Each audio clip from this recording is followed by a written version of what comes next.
જય શ્રી કૃષ્ણ। ખાલી 4-5 પાન ચાવી જાઓ, યુરિક એસિડની સમસ્યા ખતમ, તથા જૂનો કફ ફટાફટ મટાડે એવી ઔષધીય ઝાડ એટલે નગોળ।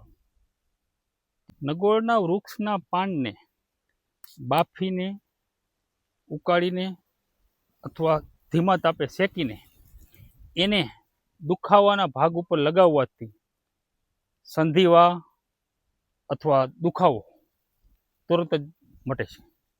ઔષધીય છોડ ઝાડ નગોળની વાત કરીએ અને એના ફાયદા ગણીએ તો આપણા શરીરમાં જૂનો તાવ મટતો ન હોય તો એમાં ખૂબ જ ઉપયોગી છે, તથા આપણા શરીરના વાયુ મટાડવા માટે થઈને ઘણું જ ફાયદાકારક છે।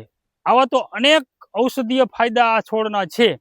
આવા બીજા પ્રકારના પણ ઔષધીય ફાયદા જાણવા માટે અમારા પેજને ફોલો કરો અને આ વિડીયોને શેર કરો।